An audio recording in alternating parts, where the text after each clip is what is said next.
Hawa watu unaowaona wanataka kufanya mtihani, sio kwamba ni wanafunzi, hapana, ila ni watainiwa wanaotafuta ajira kwenye kampuni fulani inayohusika na utengenezaji wa madawa. Na anatafuta mtu mmoja tu ambaye huyo ndiye atakayeweza kuipata hiyo nafasi ya ajira, na atakayefaulu kwenye mtihani huu basi huyo ndiye atakayejizolea hiyo ajira. Na ukweli ni kwamba ukiajiriwa na kampuni hii basi ndani ya siku chache unakuwa tayari umetoboa, yani wewe umaskini umeupiga mbali kule. Basi wanajiandaa na tayari kabisa kuingia kwenye huo mtihani. Wengine wanajitia moyo kwa maneno mazuri, yani hapa kila mtu anapiga dua yake ambaye anaiaminia ili Mungu wake asije akamtosa. Wengine wanarekebisha muonekano wao kabla ya kuingia ukumbini. Sijajua ina maana gani kwa huyo msimamizi, lakini anyway, kila mtu na mbinu yake ya ushindi. Ngoja tuone. Ukumbini kuna mwanga hafifu sana na kila mgombea ana dawati lake lililowekwa kwa mpangilio maalum, na kuna kamera zimewekwa kila mahali kuwasimamia. Baada ya wote kukaa, mlinzi mwenye bunduki anaingia.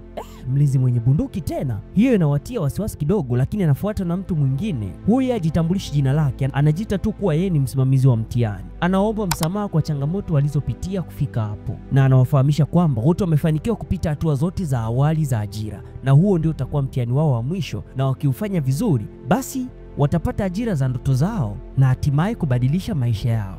Anawaambia kuwa katika ukumbi huu sheria za serikali hazitumiki, isipokuwa zitatumika sheria za mtihani pekee, na sio za mitihani mingine za mtihani huo, na sio sheria za mtihani kama zile za shuleni, hapana, ni sheria za mtihani huu. Kwa hiyo wakae kwa kutulia. Hawaruhusiwi kuzungumza na mlinzi au msimamizi, lakini pia hawaruhusiwi kuharibu karatasi zao kwa njia yoyote ile, na kubwa zaidi, haruhusiwi mtu kutoka nje, na watapewa dakika 80 kumaliza mtihani huo. Kila mmoja ana karatasi yenye swali moja tu, na baada ya kuambia hayo, msimamizi anauliza kama kuna mtu ana swali, lakini inaonyesha wote wameelewa. Kwa hiyo anawapimia muda, alafu yeye huyo anatoka, na mtihani ndio hivyo unakuwa umeanza. Wote wanageuza karatasi zao na kuanza kuzisoma. Lakini ngoja, mbona karatasi ni nyeupe, hazijaandikwa kitu chochote? Wanachunguza kuona kama labda hawajaangalia vizuri, lakini karatasi ni nyeupe kabisa, hazijaandikwa kitu chochote. Na msimamizi alisema kuna swali moja tu. Sasa hilo swali ni lipi wakati karatasi ni nyeupe?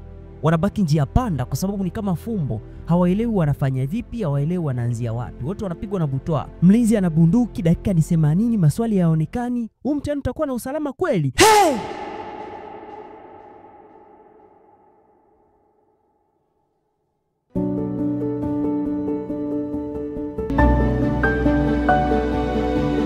Baada ya kufikiria, mmoja wao anajaribu kujiongeza. Yeye anaanza kujibu swali ambalo hajaliona likiwa limeandikwa. Anaandika sababu za yeye kustahili kuajiriwa kwenye hiyo kazi. Na kipindi bado anaendelea, kamera inamzoom na anaonekana kila anachokifanya. Hivyo mlinzi anaamriwa kumtoa nje kwa sababu ameharibu karatasi yake. Kumbuka, mojawapo ya sharti ni kuwa usiharibu karatasi yako. Kwa hiyo ni lazima atoke nje, sio mtainiwa. Anabembeleza kwa kuomba msamaha, lakini ndio hivyo, hatunaye tena. Hao waliobaki wanaendelea kuchekecha akili. Inakuwaje sasa? Muda unazidi kukimbia na hawajajibu hata swali moja. Wakiendelea kukaa hivi, muda utawaishia na hivyo watakuwa wamefeli mtihani. Kwa hiyo lazima wafanye kitu. Baada ya kufikiria, mmoja wao anagundua kitu. Walikatazwa kuongea na msimamizi pamoja na huyu mlinzi, watu wawili tu, lakini hawakukatazwa kuzungumza wao kwa wao. Hivyo wanaamua kushirikiana kutafuta swali lililofichwa. Wanaanza kuzungumza, na kweli mlinzi hafanyi kitu, anawaacha waendelee kujadiliana tu. Wanaanza kujadiliana kwa njia tofauti tofauti, lakini hakuna anayejua cha kufanya. Yaani imeama kuwa mtihani, sasa imegeuka kuwa ni group discussion. Kwa hiyo wanajadili waone watafanya vipi. Lakini kumbuka pia watu hawajuani majina. Hivyo wamepaniki, hawana muda wa kuulizana majina.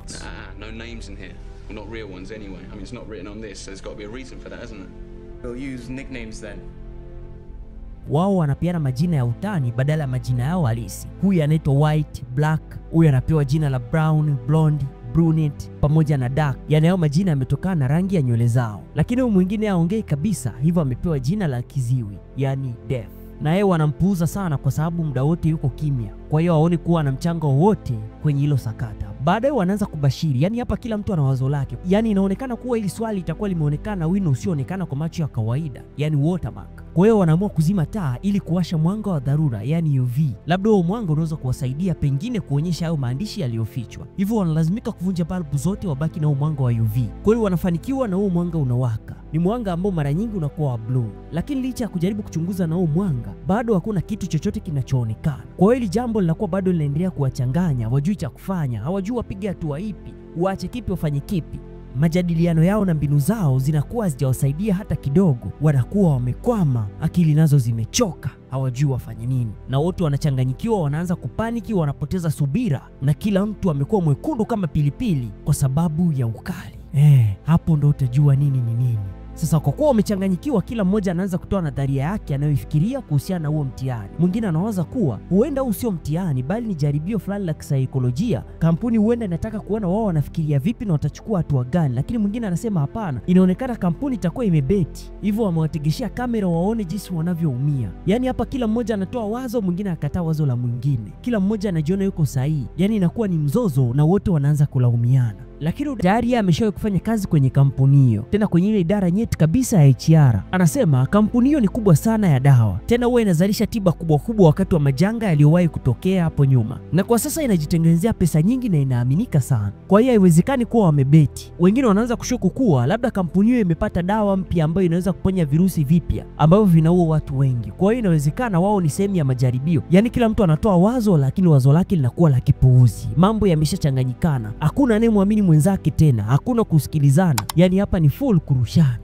Na ndio utamu wa hii movie inapofikia. Anakuja na mbinu, anajaribu kutumia moto kuwasha kengele ya moto ili mvua ya maji ianze. Yaani ni hivi, moto ukiweka kwenye gorofa, automatic kuna kitu kinaitwa sprinkler ambacho chenyewe ni kama bomba la mvua linaanza kutoa maji. Kwa hiyo ndicho kitu anachotaka afanye, na kweli anafanya. Anataka kuona kama labda maji yatafanya swali lionekane. Kweli maji yanatoka, lakini bado swali halionekani. Inakuwaje sasa? Hii inazidi kuwaweka kwenye mazingira magumu na tata zaidi. Kwa kuwa ameharibu karatasi yake, mlinzi anaingia na kumtoa nje, na hiyo ni baada ya huyu White kumdanganya ili aondolewe kwenye ushindani. Yaani ukizubaa unaingizwa box, unatoka, wengine wanachukua nafasi yako. Hali inazidi kuwa mbaya, ugomvi, vitisho, usaliti vinazidi. Huyu White tangu mwanzo amekuwa anamdharau sana huyu Def kwa sababu haongei. Hivyo anaamua kumfanyia unyama ili aondoke, awapunguzie nafasi. Anamlazimisha kuharibu karatasi yake mwenyewe, na hilo jambo halitakiwi kabisa. Hivyo baada ya kumfanyia hivyo, anamsababishia huyu Def kufukuzwa. Kwa hiyo idadi inazidi tena kupungua. Huyu White anajiona mjanja sana kwenye chumba chote. Yaani yeye ndiye anataka asikilizwe sana. Lakini huyu Black hamuelewi kabisa. Let me take it for you.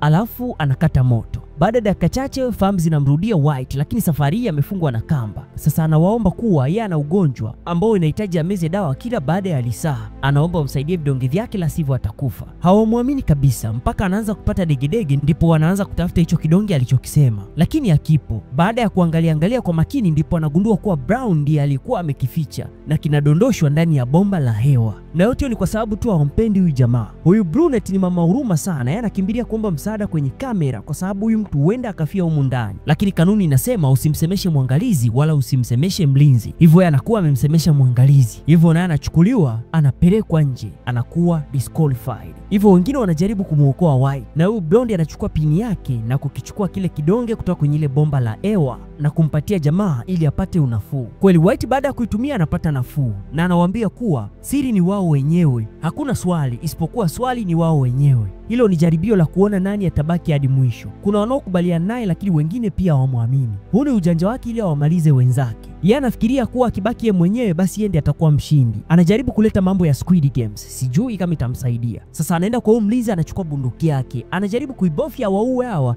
lakini anagundua kuwa hii bunduki inatumia fingerprint.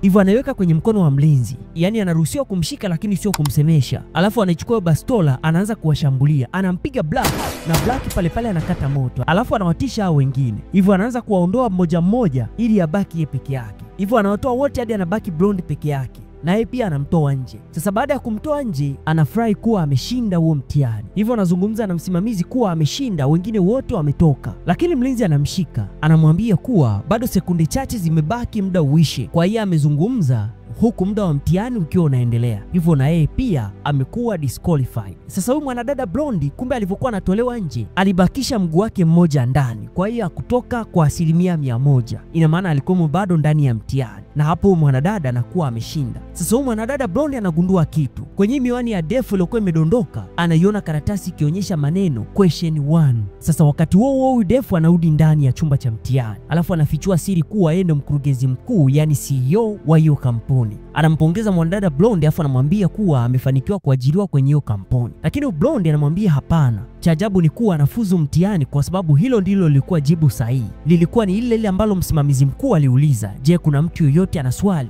Na hilo ndio lilikuwa swali lenyewe walikuwa wanalihangaikia muda wote huo kulitafuta. Hivyo yote ambaye angejibu hapana alikuwa amepata. Lakini walibaki wakiwa kimya tu. I say movie mbona ni trick sana. Any questions? No. That's the answer you wanted to the first question asked of us. The only question asked of you.